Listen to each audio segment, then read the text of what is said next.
An Impending Crisis by Kayla Hinton. Deserts in Minnesota? Food deserts, that is. Research has been done on the impending crisis of food deserts in Minnesota. The United States Department of Agriculture has created a food access research atlas to allow viewers to see just how close they are to a desert. The research conducted focused on location, distribution, finance, and more obstacles contributing to food deserts in Minnesota. Minnesota deserts were located, distribution was critiqued, professionals were interviewed, and conclusions were made on what exactly creates a food desert. Oxford Dictionaries defines a food desert as an area in which it is difficult to buy affordable or good quality fresh food. Agriculture classroom. Part of the research conducted was to find if distribution had been playing a part in creating foods in Minnesota. Looking at an online Minnesota agricultural classroom, viewers see facts about total farmland, state climate, average size of farms with usable soil, and our state's top export customers. This classroom provides a visual of where our main sources of food are coming from and where it is all going.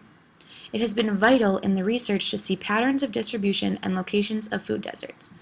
Minnesota has 81,000 farms, totaling over 26.9 million acres of farmland, compared to the overall 54 million acres of the state. The average size of each farm is 332 acres. So how could Minnesota have food deserts with so much rich land? Well, the classroom states our biggest customers are Canada, Mexico, and Japan. Clearly there are areas our farms distribute to locally, but the classroom shows it goes to most flourishing of supermarkets. Thus, from research, we know that not all families have transportation to get to where the distribution is booming. Therefore, our lack of distribution into areas that need it most is adding to food deserts, if not creating more. Deserts in Minneapolis. Food deserts cover about 1/2 of Minneapolis, as you see on the map to the right, causing 20 times the number of food stores in surrounding suburbs. As the Minnesota Research Atlas shows us, 1 in 5 families have no vehicles to get to stores.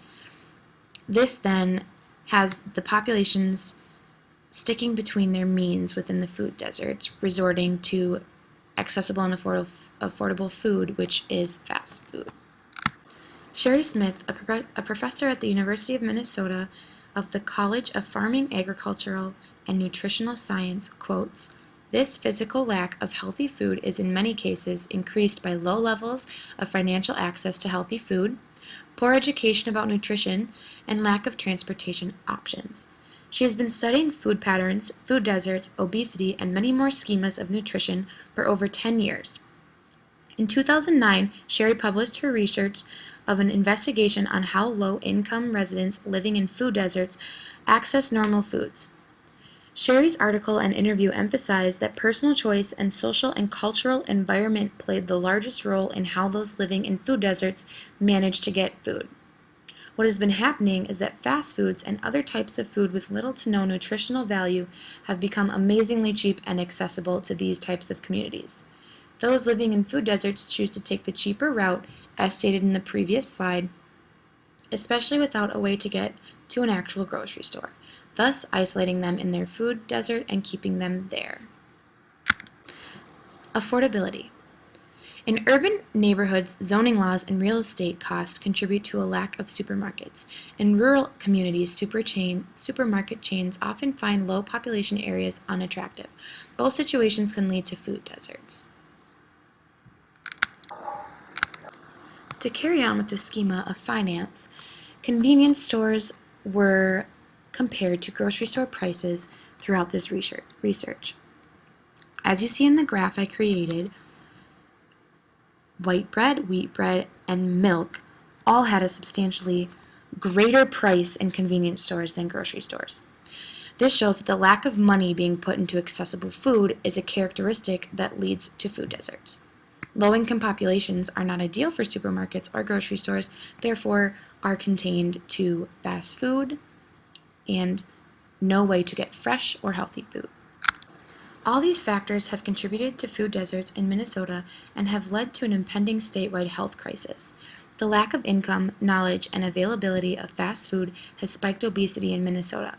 The undermining of food deserts is leading to malnutrition across Minnesota borders, whether it is too much or too little of a food.